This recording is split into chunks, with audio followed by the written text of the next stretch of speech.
Welcome to this very, very special webinar. At the Bell Foundation, we are delighted to be co-hosting this event with SATIL, the Scottish Association for Teaching English as an Additional Language. In today's webinar, the language-friendly school, Professor Jim Cummins will explore the patterns of underachievement among multilingual learners and discuss whole school approaches to reversing these patterns, which promote language and literacy development. But before I introduce Jim, I just wanted to briefly explain the structure of this webinar. First, we will hear from Kirstin Barrett, Chair of SATIL, whose brilliant idea this joint event was. Then Jim will speak to us for about 30 minutes, and after that, he will take any questions that you may have. Just a reminder to feel free to use the Q&A box to send any questions as they come to you. You don't need to wait until the end, and I will collect them and post them to Jim during question time. And also a reminder for members of SATIL that at the end of this webinar, you're kindly invited to join the SATIL AGM, and we will be posting a link for this later. Tomorrow, you will receive an email from us with a link to access the slides and the video recording of this webinar. It gives me great pleasure to hand over to Kirstin Barrett, Chair of SATIL. Over to you, Kirstin. Oh, thank you so much, Silvana. The first thing I need to say is when she says any questions, maybe don't ask Jim his favourite colour or anything like that. I was at a children's book workshop recently and it was quite interesting questions that the children were asking. So I was very, very lucky to get to actually hear Jim speak in person at a conference last year in Dublin. And I was very brave and I went up and approached him just right after his keynote and we had a quick chat. I think it was about planting trees. And then I did ask for a photo. And anyone that knows me will know that you will not find me in a photo. But I had to prove that I had indeed met the Jim Cummins. And all of that then led to today. Now, I am very aware that Jim is probably very fed up of all my emails, as I kept pestering him with emails. It's like, you cert about this date, you cert about this time, but I just couldn't resist this opportunity to get to hear him speak again.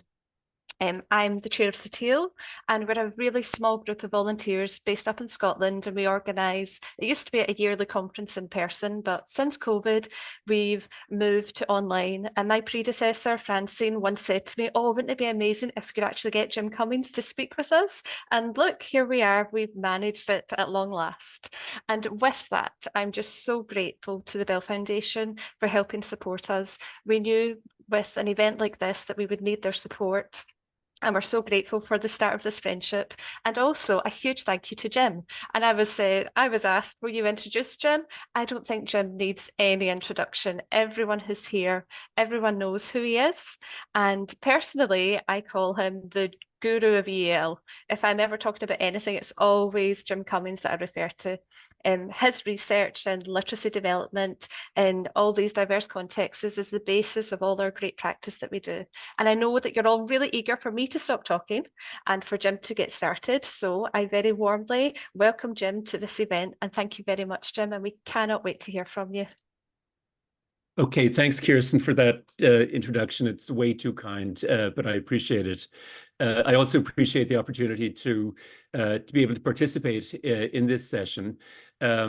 Scotland has a lot of memories for me, particularly when I was 16. I hiked around Scotland for 3 weeks with two friends from Dublin, and we started off in Edinburgh, went up through the Cairngorms, up to Inverness, down Loch Ness, out to Skye, where it rained torrentially for 3 days, and then back down to Glasgow.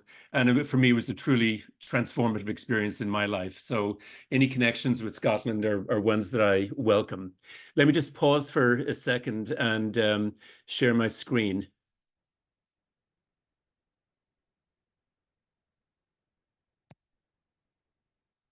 Okay.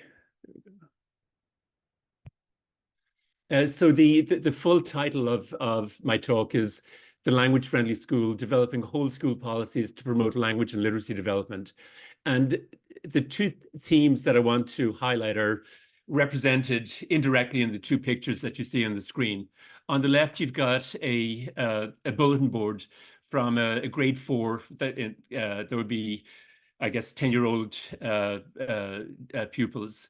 a grade 4 classroom where the teacher opened up the space to encourage students or pupils, I'll use them interchangeably, to talk about their languages. This was a school with about 80% of the pupils who came from non-English speaking backgrounds.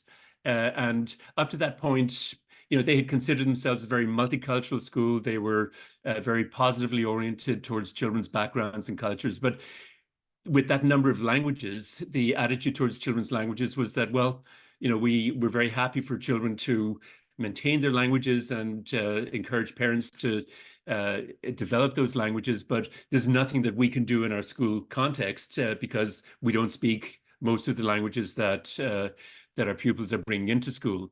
And in the context of a project that Margaret Earley, a colleague, Scottish background colleague of mine, good friend who works out at the University of British Columbia, we had this cross-Canada project where one of the themes was looking at how we can work with teachers to bring children's languages into the school context so that they're not just ignored.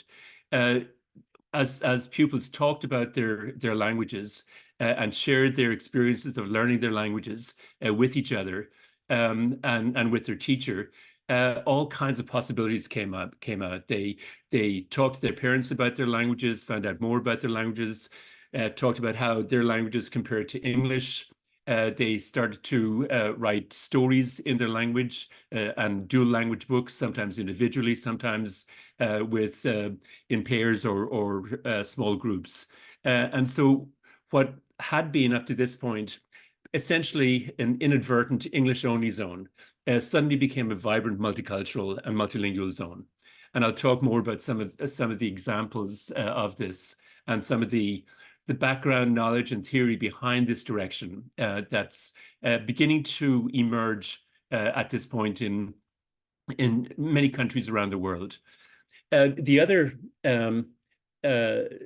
picture there is a picture from about 30 years ago of a very good friend of mine and good friend of our families, Lily Wong Fillmore, reading to our eldest son.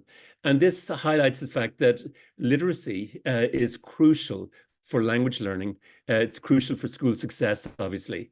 And the extent to which we can create not just a language-friendly zone within our schools, but also a literacy-friendly zone is going to be crucial in terms of communicating to pupils that their languages are worth developing and working with parents to give them some tools in terms of how they can promote their children's expansion of vocabulary, expansion of knowledge of their languages, even though these languages are not being formally taught within the school. So let me just first of all outline the goals and outline of the presentation. You will have access to the presentation afterwards, so I'll go through some of this fairly quickly. There's more in here than I'm going to have time to talk about. But my main goal is to present what you might think of as a big picture understanding of what's important for schools to consider in maximizing bilingual pupils' opportunities for achievement. And the first aspect, the first part of this big picture, and I see this as not just a theoretical framework, it's a mindset that we bring into the school and bring into the classroom. And the first part of it is that pupils will do better when the entire school is committed to create an inclusive ecology for EAL pupil engagement. And that notion of committed involves the notion of being prepared in both senses of the term. Prepared in the sense of having the knowledge background, the instructional tools to make this happen, but also prepared in terms of our mindset, our goals, that we want to be inclusive and to bring children's languages into the school context. So in other words, what I mean by an inclusive ecology is that academic language is being reinforced across the curriculum, and all teachers are familiar with basic scaffolding strategies. And part of this process is engaging pupils' multilingual resources.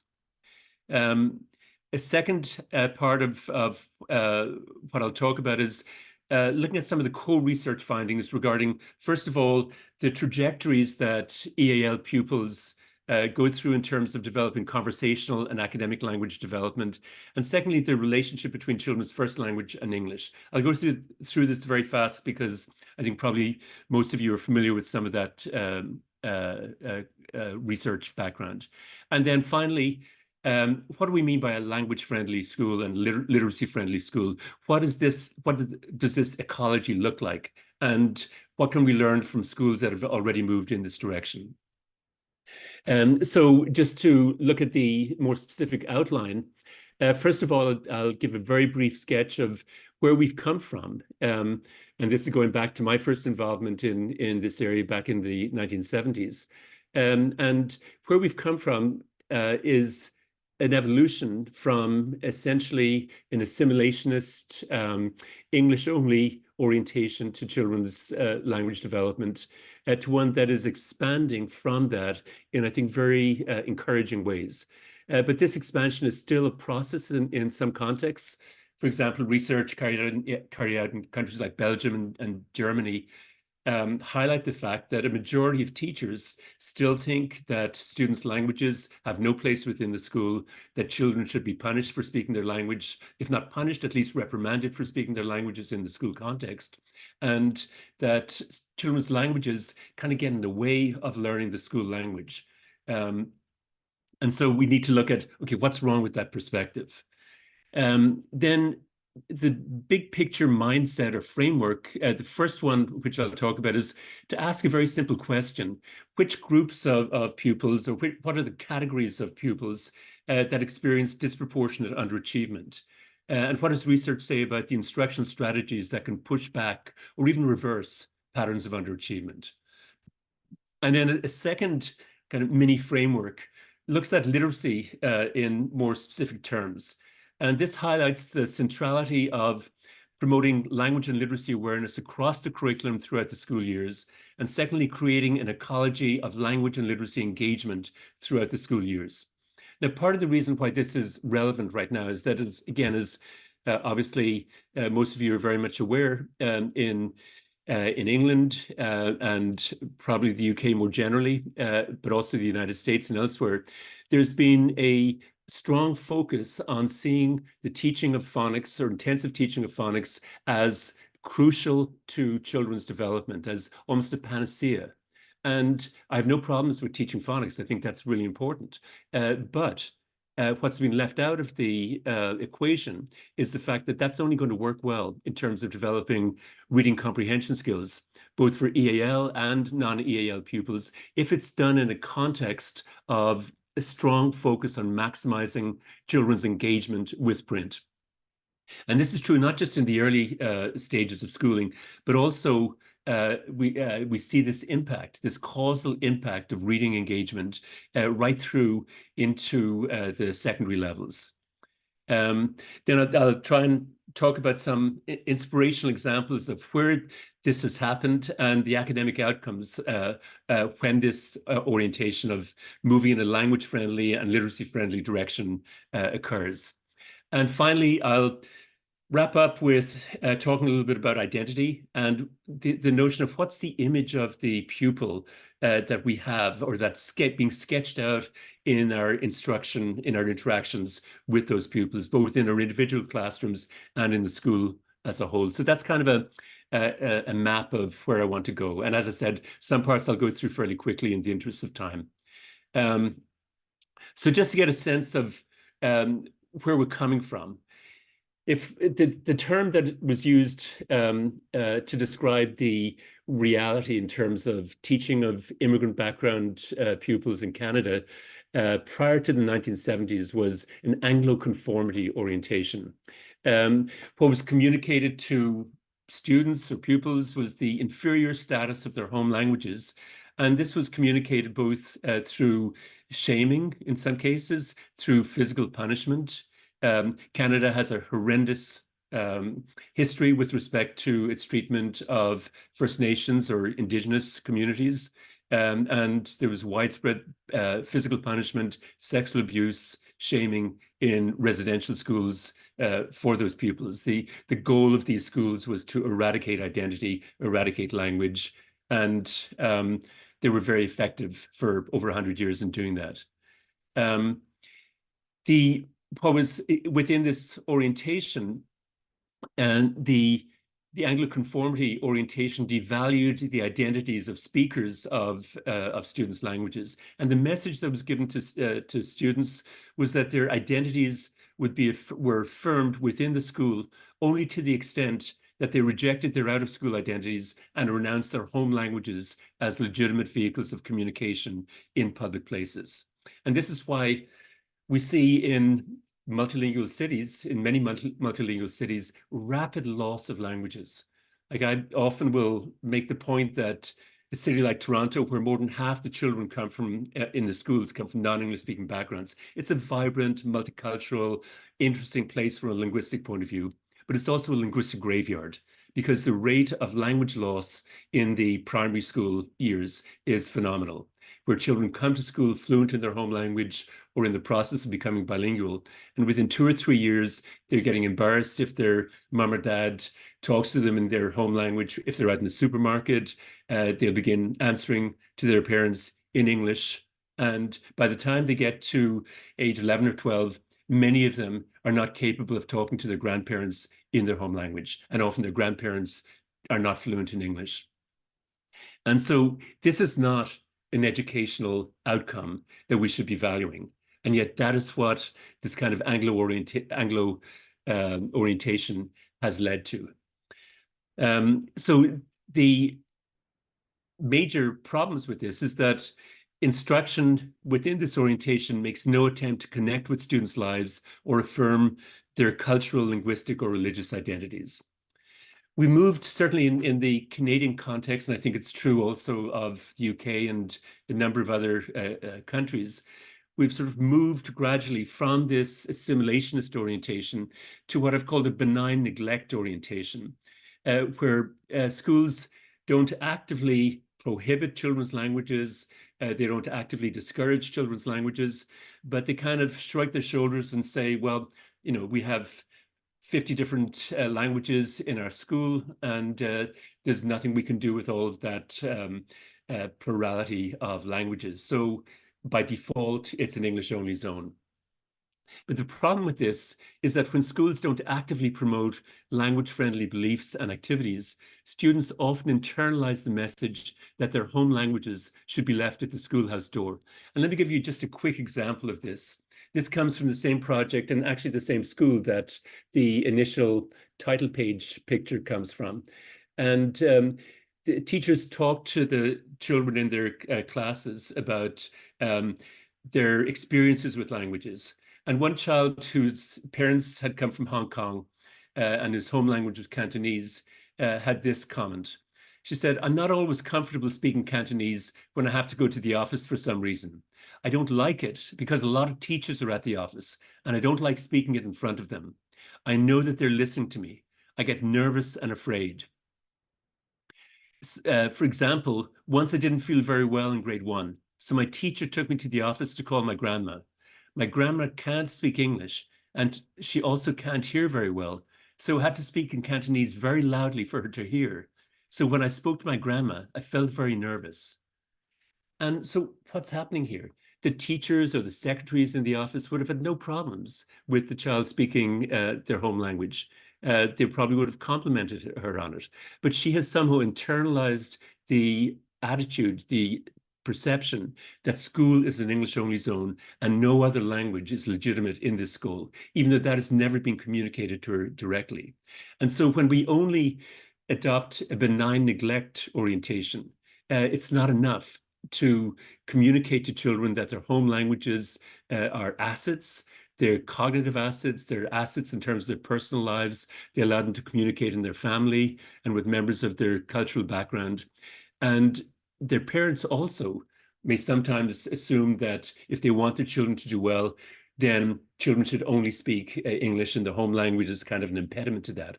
So in order to go beyond a benign neglect orientation, we need to be affirmative.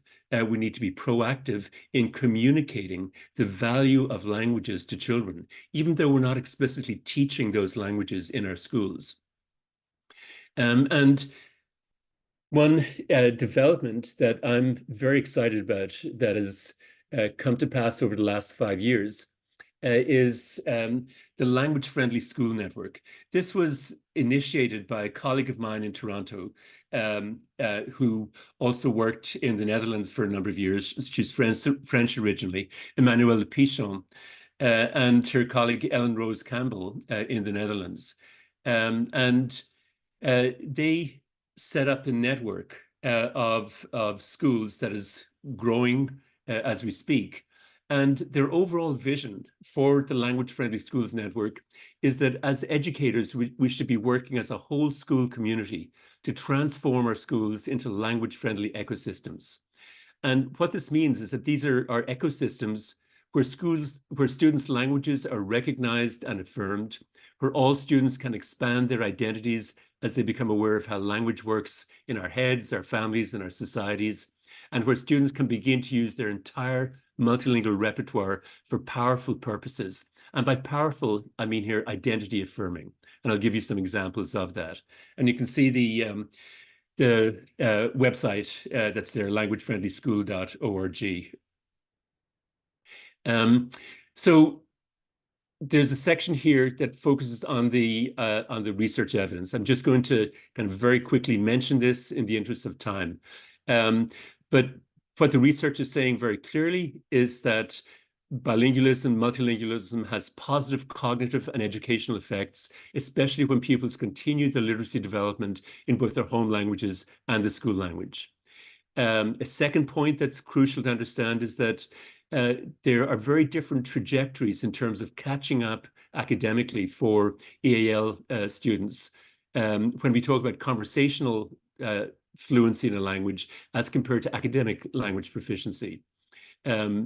With conversational fluency, we're talking about the high frequency words, the language that students are hearing in the playground, on television, maybe in video games, interacting with their friends in school. And within a year or two, on average, and these are ballpark figures, but on average, most students will be fairly comfortable in everyday context speaking English. But this doesn't mean that they've caught up in all aspects of the language. The research from the UK, from Canada, from the United States, from Israel suggests that a much longer period of time is required to catch up academically. And typically at least 5 years is required to bridge that gap. And this is for two reasons. One, academic language is complex in all kinds of ways. We're looking at low frequency words that we don't use in everyday conversation, but also EAL pupils are trying to catch up to a moving target. Native speakers of English are not standing still, waiting for second language learners to catch up with them. Every year, they're expanding their English vocabulary, they're expanding their reading skills, their writing skills. So second language learners have to catch up to a moving target. They have to run faster. And that's why it takes a longer period of time. Another point in terms of the research is that there's strong relationships across languages when it comes to reading skills, vocabulary knowledge, academic skills more generally. And we can explain this by the notion of a common underlying proficiency, where even though the surface aspects of each language is separate and distinct, at a deeper level, there's a lot of overlap, there's a lot of dynamic interaction across languages in our neurological system. And the last point I want to make in terms of the research is that using a home language, using a first language other than English at home does not interfere with the acquisition of the school language. And it's important that students continue to use their home language to the extent possible in the home, because that's probably the only context where they're able to use it.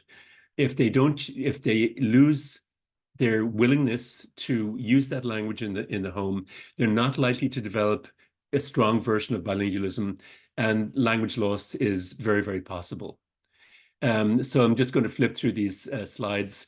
These are some of the examples of the kind of complex words derived from Latin and to a lesser extent Greek that we find in academic texts, particularly as students go up through the grade levels. If you think about the last time you used a word like induced or preamble, you get a sense of what I mean. The notion of a common underlying proficiency, I've used a a visual metaphor of a double iceberg, where even though the surface aspects are separate, there's a common element, common underlying proficiency that subsumes children's competence in both languages. There's a lot of research supporting the efficacy of well-implemented bilingual programs for students from minority backgrounds. And so when we look at this research background and ask ourselves, well, in a context where we have no one dominant linguistic group, and there's no possibility of having true bilingual programs, what can we do? If we acknowledge that it would be great for students to continue to develop their home languages, what can we do as educators to help make that happen? And also ensure that children are catching up academically in English and developing strong English language skills as well. So the question here is, what constitutes high quality, evidence-based instructional environments for bilingual learners?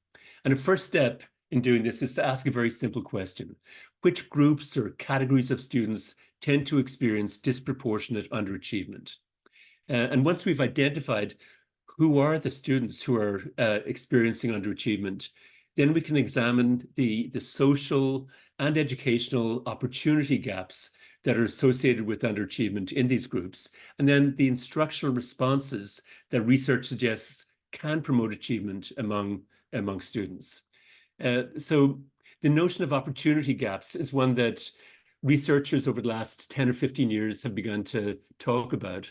And one of the people who's been prominent in this is Dr. Pedro Nogueira, who's a very esteemed researcher and educator in the United States. And he points out that the term opportunity gaps refers to the inequities in schools and society that limit the educational opportunities for students from low-income and socially marginalized communities.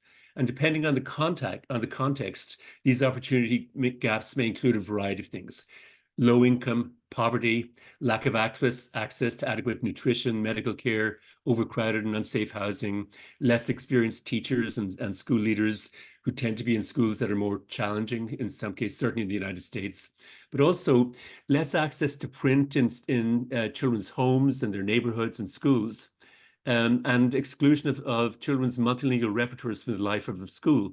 That also can constitute an opportunity gap. But if we look at the framework, and as I said before, see this as kind of a mental mind map that we might have in our heads as we discuss within our schools what kind of directions we want to move in. And what this is based on is the fact that when we look at the research data internationally, there are 3 overlapping groups that tend to experience underachievement. We have children who are coming from immigrant backgrounds whose home language is different from the language of schooling. And clearly, if the school does nothing to help students learn the school language, they're likely to experience difficulty. But then when we look at the other groups, we see children from low socioeconomic backgrounds, students who are growing up in socially disadvantaged backgrounds, whose parents may not be highly educated, parents may not speak English, parents are struggling to put food on the table. There may be a variety of opportunity gaps that go into this category. If parents are struggling to put food on the table, they probably don't have a lot of money to buy books or cultural artifacts like fancy mobile phones or tablets, etc. And then the third group are communities that have been marginalized, discriminated against, sometimes over generations. And if we look at indigenous communities in many countries around the world, we see that pattern. If we look at African-American communities in the United States, again, we're looking at centuries and generations of societal discrimination and oppression, all of which coalesces into a pattern of identity devaluation. So when we look at these opportunity gaps, for each of these gaps, for each of these categories of students, there are somewhat different risk factors or opportunity gaps. And that means there are different things that the school has to take account of. So when we look at and evidence-based instructional responses that are implied in terms of helping students to learn the school language and to develop academically in an efficient and strong way. Teachers need to know how to scaffold comprehension and production of language across the curriculum. So it's not just the job of the support teacher or the language specialist, it's all teachers. And this needs to be happening ideally across the curriculum, so that when teachers are teaching science or when they're teaching mathematics, they're also teaching the language of science and the language of mathematics. So teachers need to know how to help make the input for students comprehensible through things like graphic organizers, visuals, etc. But they also need to be reinforcing academic language at every opportunity they've got. But added to this is the fact that there's an increasing amount of research that when teachers engage students' multilingual repertoires, that this can really accelerate children's accomplishments, their ability to learn English, and also to become more aware of how language works. When we look at what we can do in terms of social disadvantage, there's not a lot we can do as teachers in a particular school in a low-income area to raise or to change the patterns of children's housing, to change patterns of overcrowding, to add to the dietary background or dietary opportunities that children have. But one thing we can do a lot about, that we have almost total control over, is how we teach literacy. And what the research shows very clearly from multiple contexts is that students who are coming to school from low-income backgrounds tend to have far less access to print in their homes for the reasons that I mentioned. And so I did a rough calculation to look at the difference in literacy socialization that would characterize children coming from affluent backgrounds, socially advantaged backgrounds, compared to children coming from socially disadvantaged backgrounds where there's minimal access to print.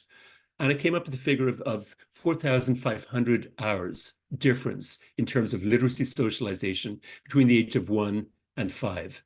That's a huge amount, and it makes a difference. And so what this means is that if we want to address the opportunity gaps associated with social disadvantage, one of the things that we can do, that we've got to do, is immerse children in a rich literacy environment. Some people have used the term literacy saturation.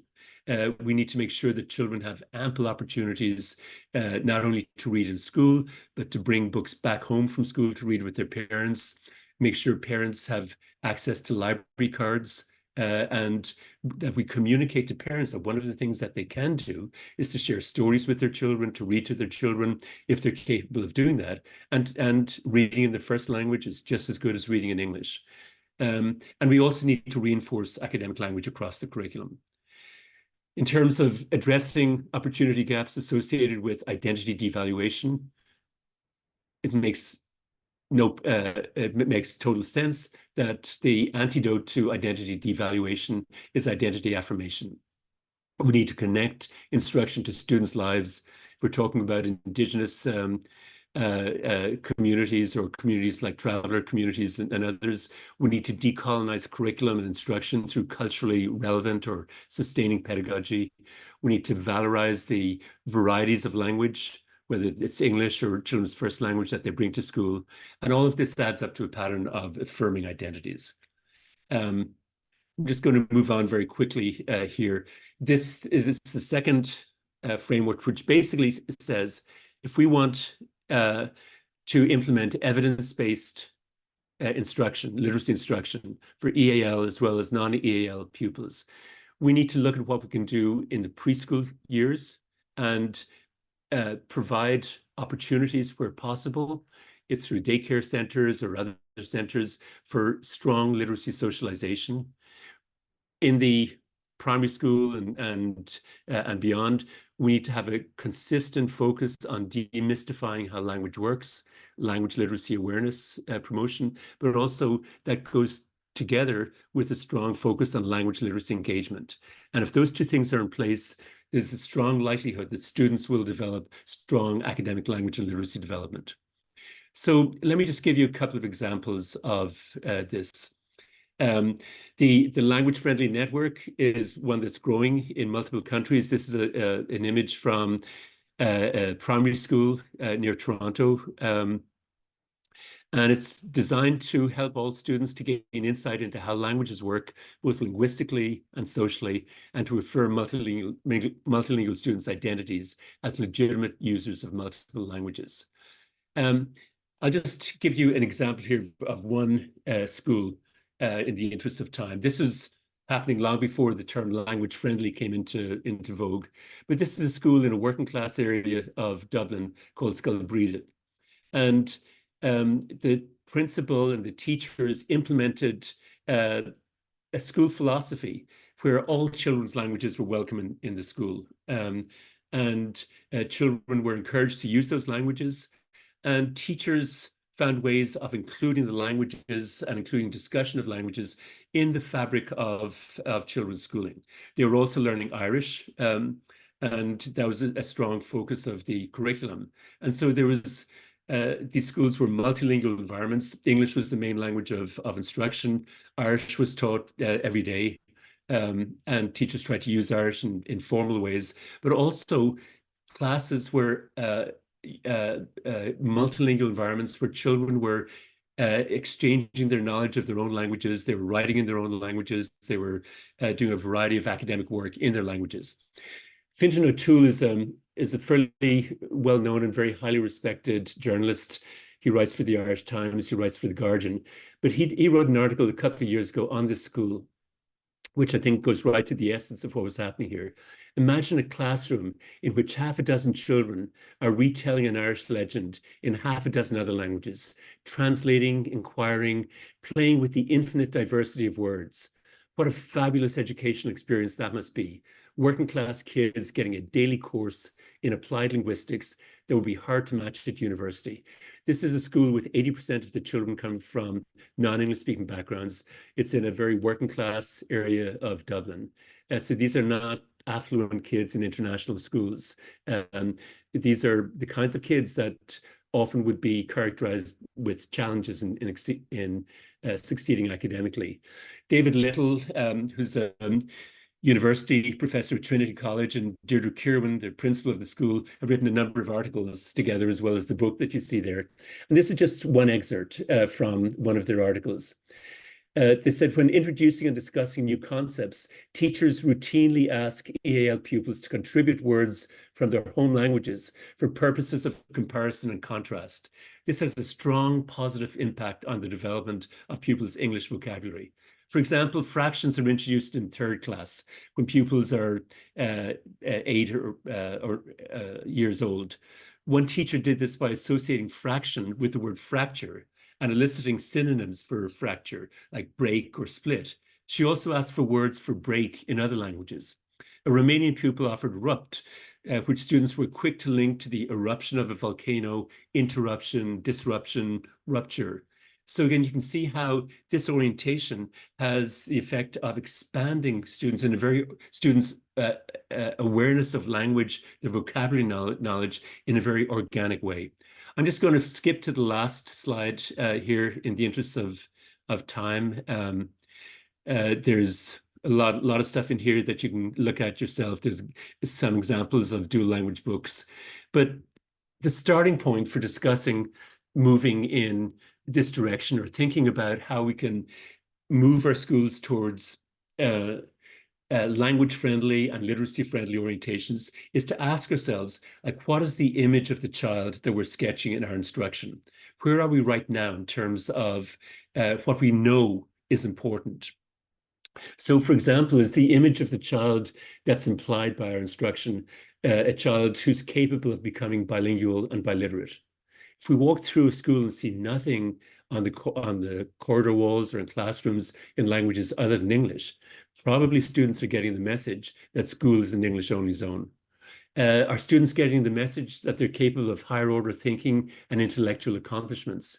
if the orientation in the school is that EAL pupils have to learn English first, and then they can get into challenging inquiry-based projects, then students are probably spending 2 or 3 years without getting the message that they're capable of higher order thinking and intellectual accomplishments.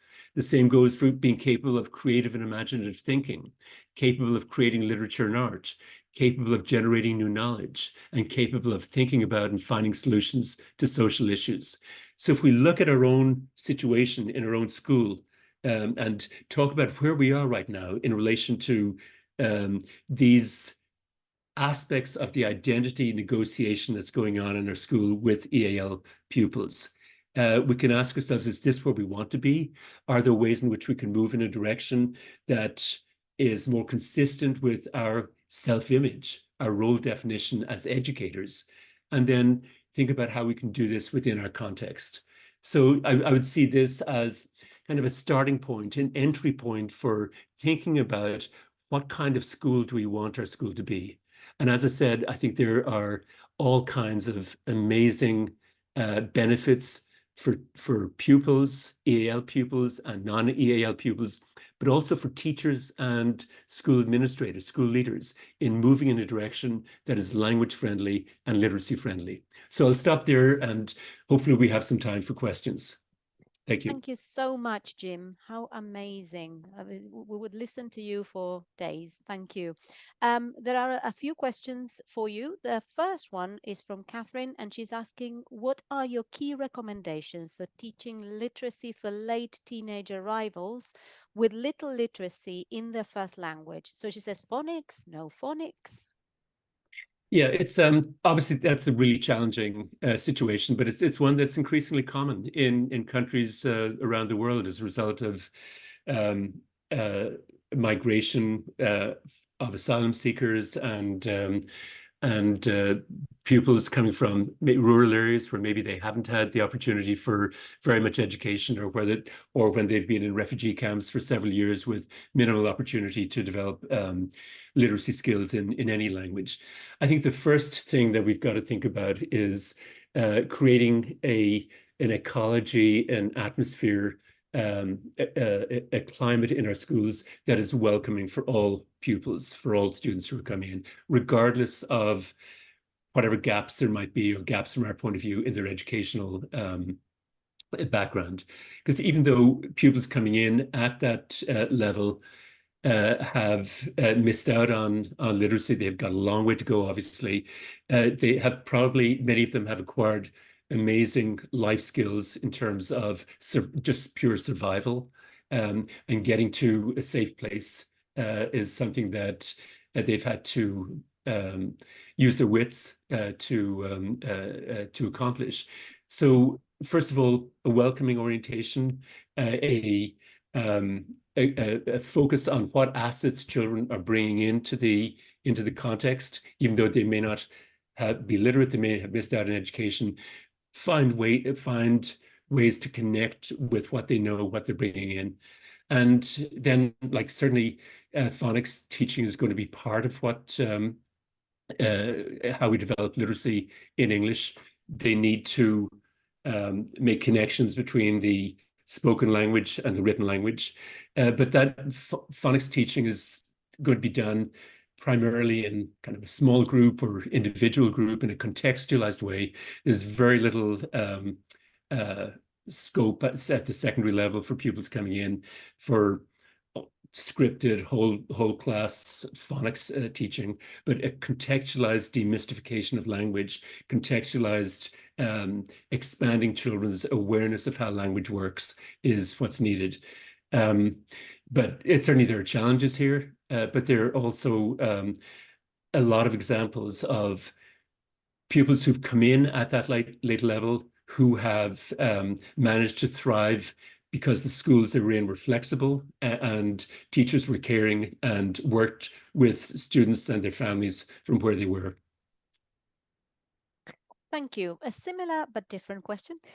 So sorry, I haven't recorded the name of the person asking, but they're asking if you can recommend any strategies to implement a reading program, probably as part of a whole school policy for younger readers, so years 1 to 6 primary, that would be the steps to ease this in. Yeah, there's that framework that I talked about very briefly.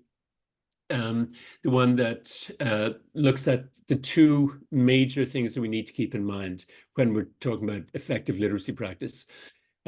Developing children's awareness of how language works is crucial. So that involves teaching children the alphabet, using games and chants and things to develop their awareness of sound symbol relationships, more formal instruction in particular aspects of phonological awareness and phonics. All of that is important. A lot of it will be acquired implicitly when children are also engaged in a rich literacy environment where they're listening to stories. A lot of children coming from low-income backgrounds and socially disadvantaged backgrounds have not had that opportunity. So they need to understand that there's payoff in stories, that they're fun. They can dramatize stories. They can get into the magic of using their imaginations and visualizing what's happening in stories. And so they need to have a huge amount of access to read alouds, to beginning to write about their experiences. And that's not in any way incompatible with focusing also on developing children's language awareness. And I see these two dimensions as going right through primary school and into secondary school. So for example, in the later stages of primary school, we might want to focus on morphological aspects of the language, pointing out, for example, that words that end in tion are likely to be abstract nouns that have a verb or sometimes an adjective associated with it. If a child is coming from a Spanish home background, most of those words would be words that end in cion, and encourage children to make connections across languages. And language awareness is not just focusing on the linguistic aspects, but also how language is used socially. If we look at our political environment, if we look at our social media environment and look at the way language is used in those contexts, demystifying how that is happening is crucial to anything that we could reasonably call an education. Because we're talking about citizenship development, being able to identify disinformation is critical. And so language is used to inform, it's used to illuminate, it's used to make us laugh, it's used for all kinds of positive purposes. But language is also used essentially for evil purposes, to disempower, to disinform, to oppress. And so that whole strand of developing children's language awareness is very much connected to those aspects of language also.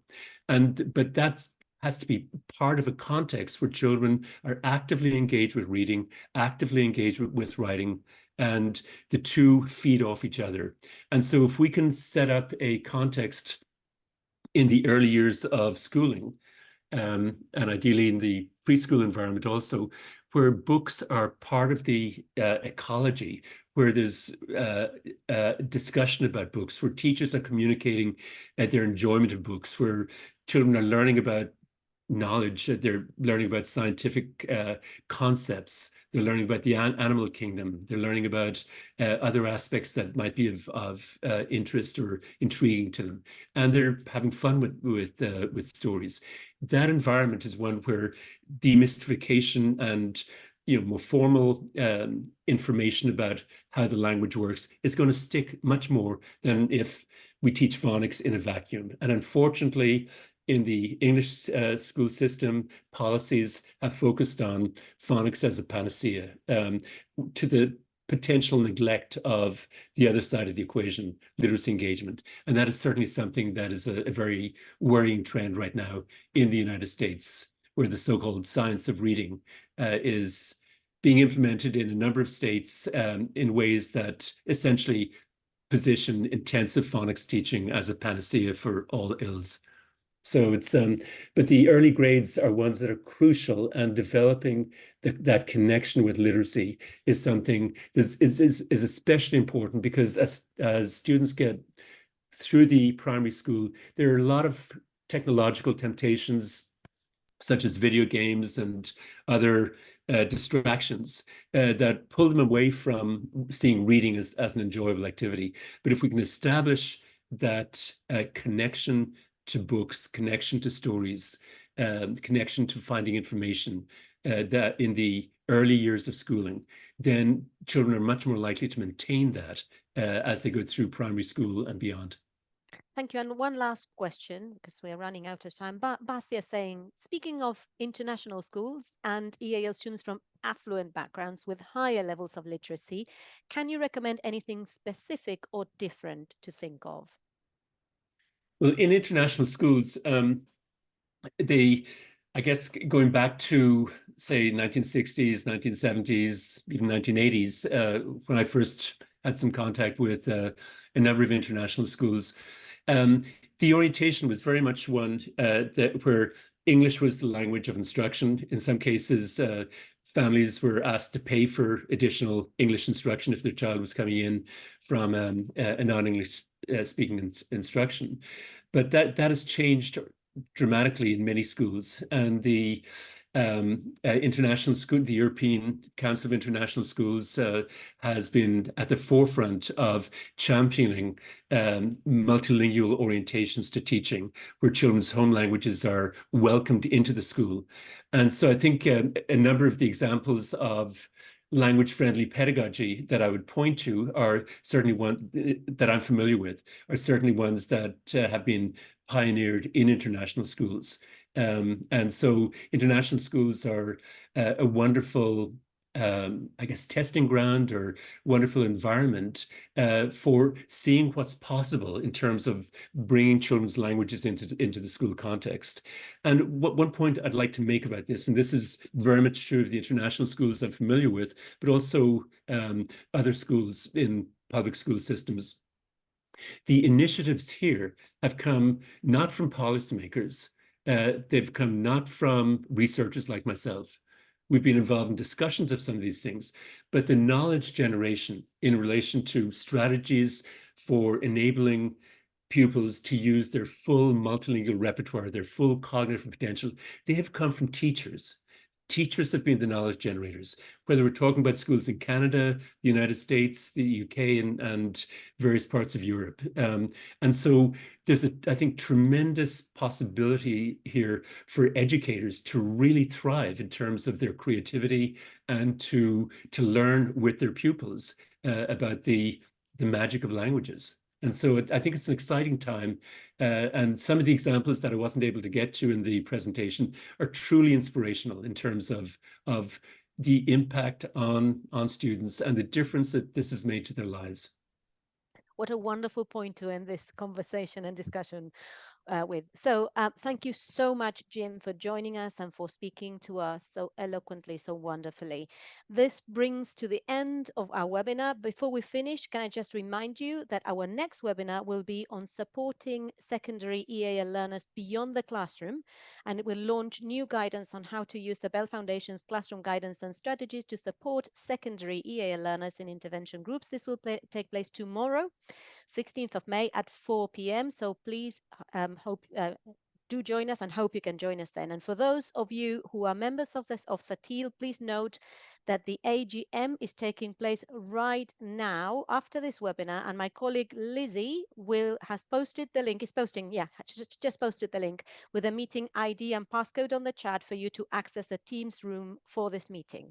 Finally, a very quick reminder that you will get an email tomorrow with a link to the slides and the video recording of this webinar, and when you leave the webinar, a post-webinar evaluation form will appear, and you will get a link to the same form in the email tomorrow. We will be really very grateful, both I'm talking on behalf of SATIL and the Bell Foundation, if you could spend a few moments to complete it, as your views will help us shape our future programs. Thank you very much for taking part in today's webinar, and special thanks to Jim, to Kirsten, and our friends at SATIL for making this joint event happen. We look forward to seeing you all again soon. Have a lovely evening, and a lovely day for you, Jim. Thank Must you. be midday, yeah? Yeah. And goodbye from all of us at the Bell Foundation and Satil. Thank you. Thank you.